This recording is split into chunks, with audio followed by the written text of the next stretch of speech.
If you are a note taker, get your notes out, get a piece of paper out, something to write with. You can open up Photoshop if you want to as well, if you can do it at the same time, and walk through it with me as I go through this. And then I will present and get you started. I also have loaded 2 photos to our class that you can save to your computer to use and walk along with me.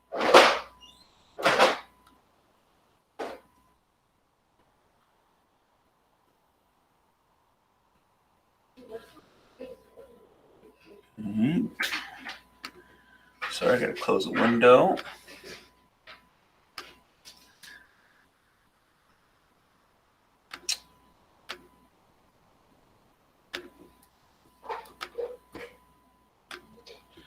All right, and I'm going to present my screen.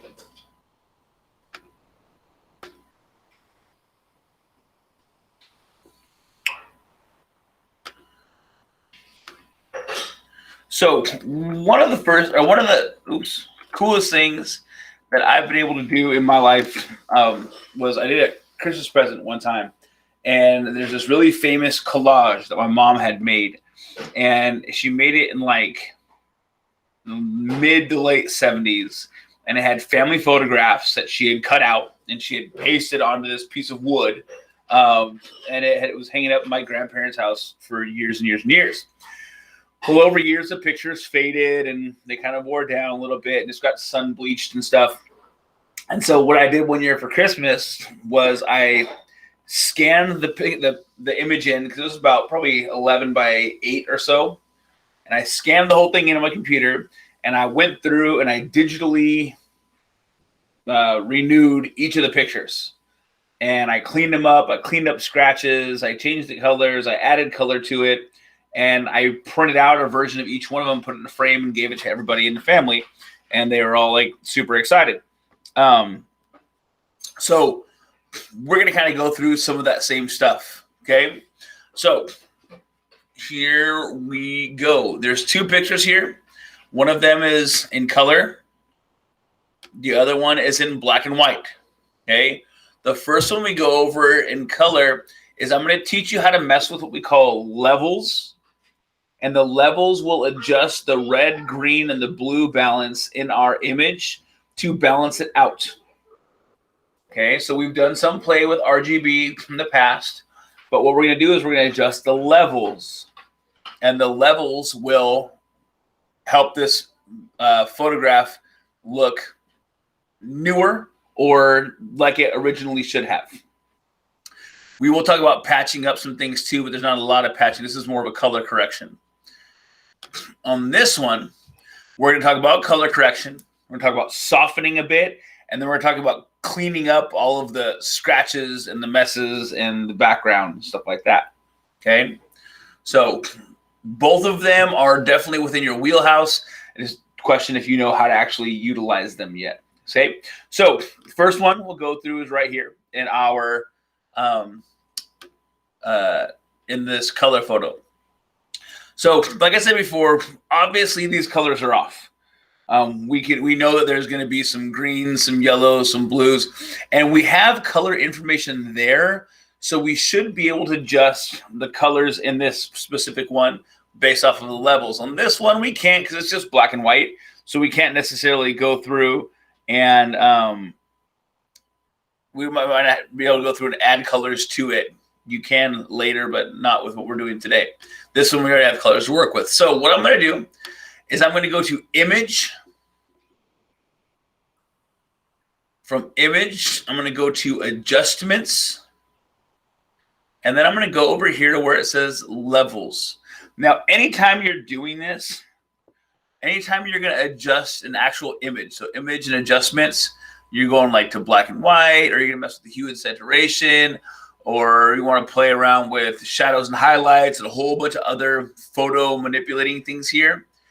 If you're really kind of sketchy about it, if you go to Layer and then go to New Adjustment Layer, you can have pretty much the same choices. It just makes it in a layer on top of your original image instead of messing with your original image, if that makes sense. Okay. I'm just going to fix this whole image itself, though, because I'm not really too worried about losing the original. So I'm going to go image adjustments, and I'm going to come to levels. Now, when you go to levels, you're going to see this thing right here. And this is basically your channel inputs, okay? So what this little hill is the amount of lights and darks that you have per the color range that you're looking at right now. My channel's in RGB, which is totally fine. But what I'm going to do is I'm going to click on this RGB, and I'm going to check and see what my reds look like. And when I do that, we see that this whole color scale shifts far to the right because of the amount of reds that are in this image. And we can tell there's a huge red tint to this, right? Now, when I adjust this, we see right off the bat, by adjusting those reds, we start to get more of those natural, warmer, or cooler colors in it, okay? The question is, though, how do we figure out where we take this? Do we just judge it by our eye? Or is there an easier way to do it? If I move this one, it increases those reds a ton. Obviously not what we want. And then if I take this midline, that can also adjust it a little bit more, okay? So what we're going to do is we're going to adjust this one down here. And the trick to this is we're going to hold the Alt button. So if I hold Alt and I click on my arrow, now you see that it should turn it red because I have my red channel on, okay? And if I drag it all the way over, you see all these black pieces come up. What this is telling you where the darkest section of the photo is, okay? So here is a photography tip. When you're making really clean photos, whether they're in black and white or whether they're in color, you always want to have a nice variation between brightest whites and darkest blacks. If you're doing black and white photography, you never want to have a dark gray to a light gray and then everything in between. You want to have a black, a white, and then all the grays in between it to show that there's a full range. So what this does right here is this tells you by holding control, holding control and clicking and dragging on this, that shows me where my darkest blacks are. So if I go like this and I leave it there, all of those black little specks on my screen are going to be my blacks on my red layer. Okay? Ideally, what you want to go to, and you can kind of gauge it as you go throughout your career, but you want to get a couple specks of black about right there, and then let it go. If you want to, on this other side, you can do the same thing with your highlights, your bright whites. But because we see that these bright whites are pushed all the way over, we already have bright whites. So we can just leave it there. See, in like the handlebars and out here in the background, there are some bright whites in terms of my red. So I can adjust it, and I'll keep it like that. Next, I'm going to click on this, and I'm going to go check what my greens look like. Okay, now look at my greens. A little more balanced than the reds were, but there's not the white that was on the red side. So let's start on this side. Let's come here and click. I'll drag it maybe to there. I'll get a little more black in it. I'll come to this side. I'll hold my Alt. I'll click. And I'll come down to where there's some bright whites. Now there's some bright whites like the other one, like the red one. And then I'll do that one more time with my blue. Hope that wasn't too fast for you guys. And one more time with my blue. And look at my blue. There's a lot of black down here. There's not very much white. So I'm going to take this and I'm going to drag this down until some whites pop up. Like that. And now look at how this changes. Here's my preview box. This is the original picture. This is the current updated picture. Super, super simple little fix. Just adjusting the levels and go like that. And then when I go back to my RGB, see how this has these little lines through it, but it's a lot more balanced out. And if I feel like I need to, I can come through and kind of adjust this a little bit. And now it's just adjusting the overall darkness of my image. But now these colors look way better than this original photo that I had. Okay? Super, super easy fix. Now, what you can do if you'd like to, like I said, I'll cancel this real quick. I can do the same thing. I'm not going to walk through as fast. I'm going to go a little as slow. I'm going to go a little quicker on this one. If I go layer, new adjustment layer, levels, that's fine. I'll name it. It'll give me the same box, but you see it'll give me in my layers, it gives me this little layer here. So I can do the same exact thing. I'll go to my reds, pick that up, and that one will stay there. My greens, I'll pull this down, adjust this a little bit. My blues, I'll adjust this a lot. Okay, I'm actually going to adjust this without that. Okay, there you go. I can close that. And now you can see I just turn the layer on and off. But what I can also do, because this is a layer, there's a white box here. This white box is showing you where your effect is. Remember, we did this in our color change. Wait, no, we didn't do that one. That was my graphic design 2 class. This white box is the effect being put onto the photograph. This is white. So white means it's being used. If I take my paintbrush, here's my paintbrush. If I change my paintbrush color to black and I click on this actual thumbnail, so I'm clicked on the thumbnail now. If I paint,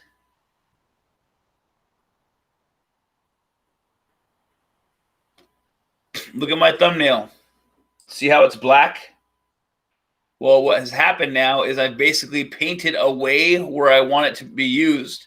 So it's only going to apply to where it's white, and where it's black, it's not going to apply that layer.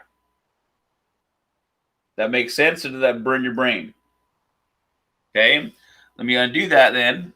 So what if I had it going like this?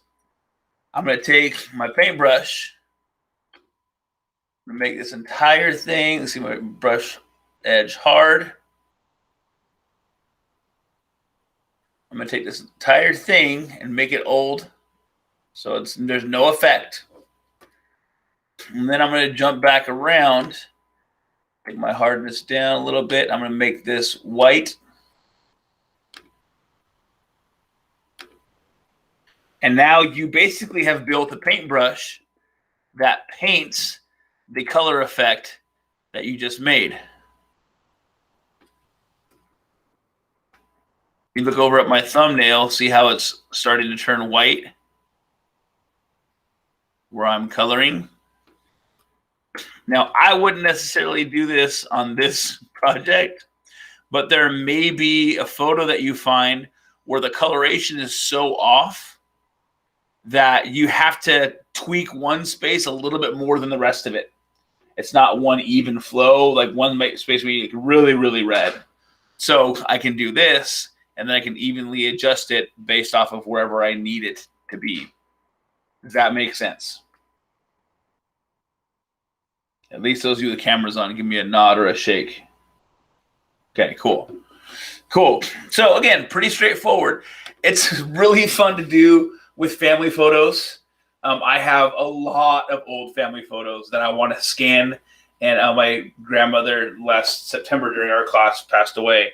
And so, no, actually it was right after, was it? I think it was during your guys' class. And so I want to go down to California and take a scanner and just scan in like all of our old family photos and then come back and fix them and do all this stuff because it's kind of a fun, nerdy thing that I'd like to do. But this is a good way to do it. Now, obviously, this is a picture I got off the internet. So it's really pixelated, not like a great photograph. Higher resolution photographs will work better. But that's how we do color correction. I do this a ton on photos that I use for putting out on the internet and on the web and stuff. I'll show you one quick example too. This just kind of popped into my head. When I do, let's see. Where's that one I had the other day? This one. I'm doing photo shoot stuff. Okay, like this picture, and I had actually already adjusted this picture, I think. But what I'll do, that same concept, where I'll come through and I'll go image adjustment layers, or levels, I mean, because I might not know that this is right or wrong. And I'm like, oh my gosh, these RGBs look way off. So I'll go to my reds.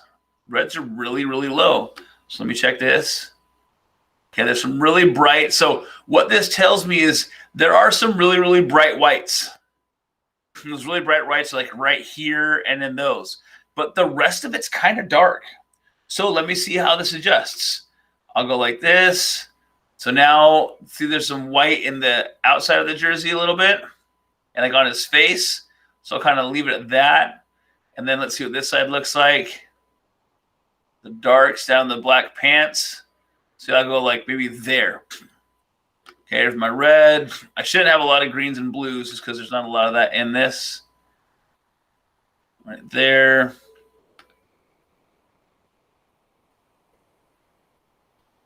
There's some blacks.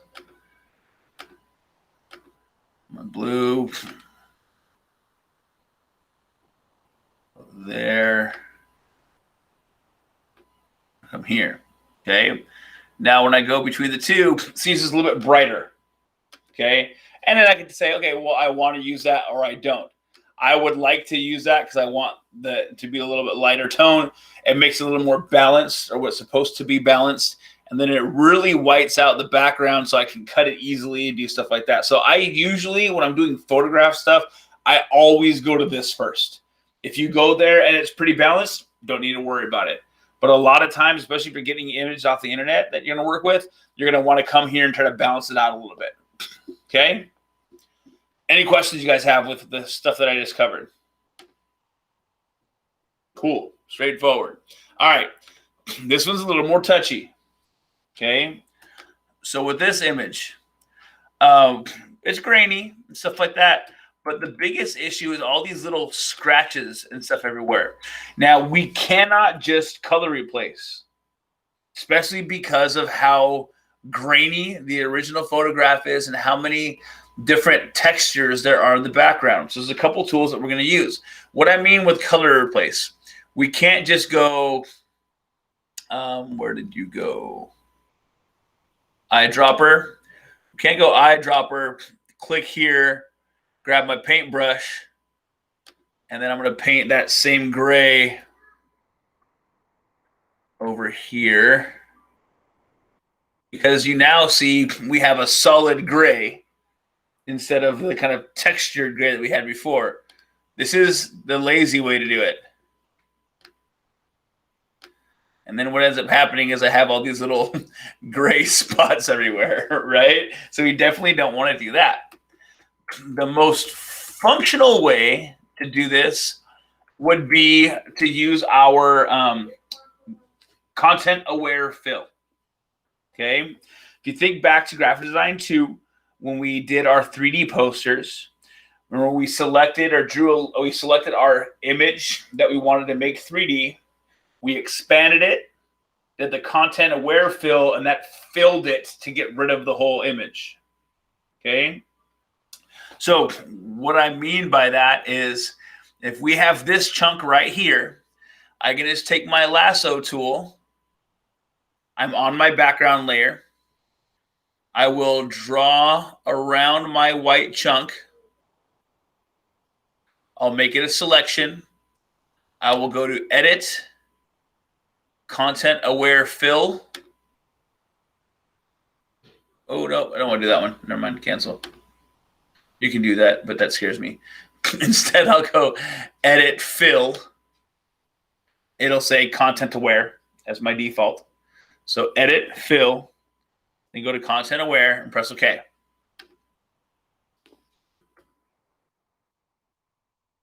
And it just fills it with stuff that looks like it's around it.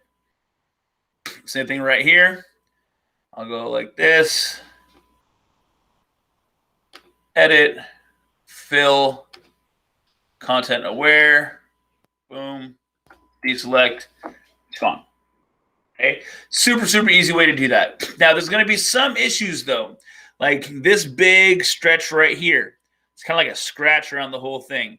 I haven't tried it with this one yet, but let's give it a shot, and I'll catch this one in it as well. So let's go right here. Okay.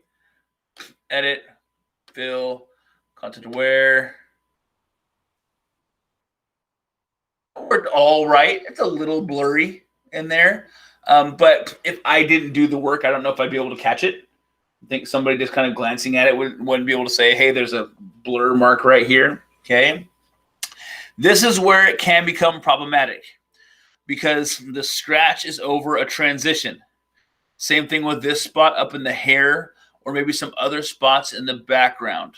So the other one that I use a ton is our for what it's called, sorry, our clone stamp. Clone stamp is right underneath our paintbrush. And clone stamp is a 2-part tool for us. Yeah, I don't like that blur anymore. And I just keep looking at it. So I'm not going to do that. Okay, the clone stamp is a 2-part tool. I use clone stamp a lot when I have someone I've taken a picture of that says, oh, I have a really big pimple on my face. Can you cover it? Yeah, I use clone stamp. There's a bird in the sky that I don't want to be there. Or there's a telephone wire that goes across the sky that I want to get rid of it. But the sky goes from dark to light and there's a transition there. So I can't just replace it. Okay. This is what clone stamp does. And some of you have used this before, but I'm finally teaching it. To initiate my clone stamp, my tool is selected. I hold Alt. And Alt will give me crosshairs.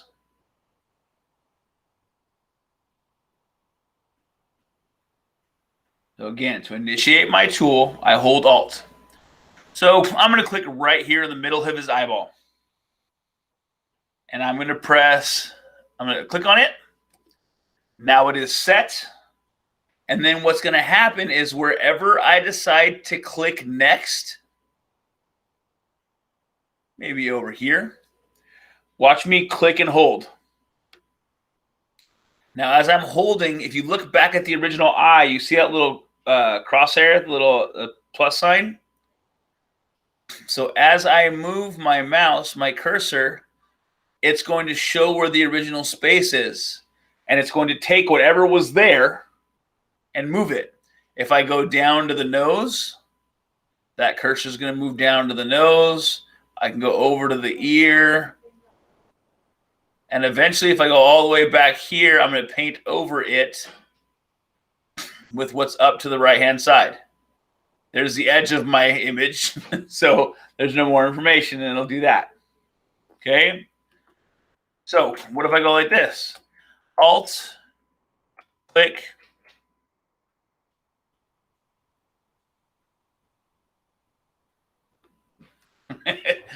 Okay. All I did was I just kind of clone stamped what was down on the bottom, and I moved it up on top.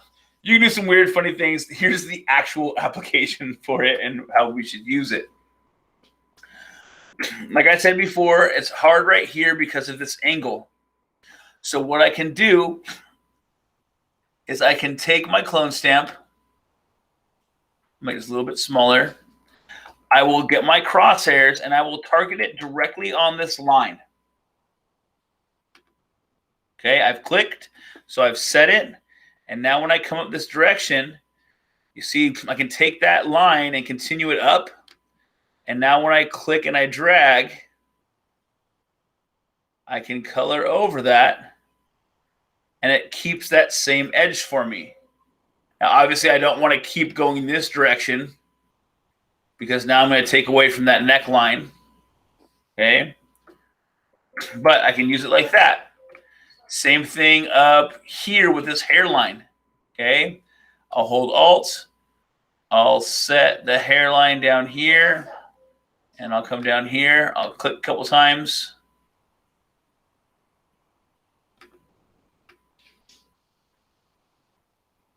I'll get rid of that. Okay? I can use that for the side of the face.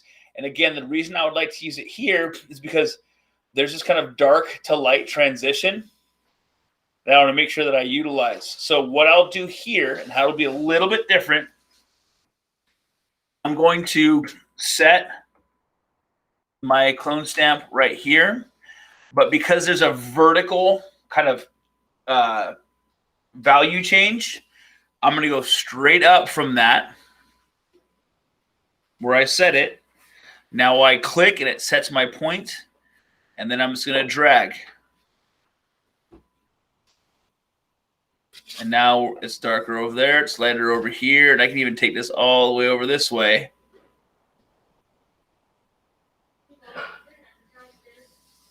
And now see how that transitions through? It looks a lot better. It's not as blurry as the last one was. Okay. Now, if I go somewhere else and click, understand when I click, watch what happens. That little cursor pops up right beneath it because that's what I've set. I've set that that's always going to be the space now until I reset it. So if I click on the hair right here, it's going to get the hair from right underneath it. If I click on this shadow here, it's going to get the light from the forehead, which I don't want. So you need to make sure you understand where your path is as you're going because you might want to reset it. Now, what if there's something you want to try, but you want to mess up your original photo? I'm going to show you how to do the next step where you can do the same thing, but you can do it onto a layer. So what I do is I will find a pretty hard spot that I can center myself in on. So like I will take my crosshairs and I'll go right on this corner here where the corner of this shadow. I'll click right there. Okay. And then what I'm going to do is I'm going to make a new layer. So I've set my anchor. I've set my clone stamp. I'm on a new layer. And now on that new layer, I'm going to come down and line up that same corner. And I'm going to click and start coloring. Now, if I turn off this back layer, you see what's happened is it's made my clone, but it's on a new layer, right? So now I can come through and like go like this. And it's constantly going to drag from this bottom side, okay? And obviously what you see is I'm repasting these things. Oops. Like that. I can do that when I want to make sure I save something and I don't lose it. Or I can go, let me go back a little bit. I can set it, U2. I can make a new layer. Say I'll come with this dark space right here. On my background layer, I'll set it. I'll go to my new layer, and then I'll go like this.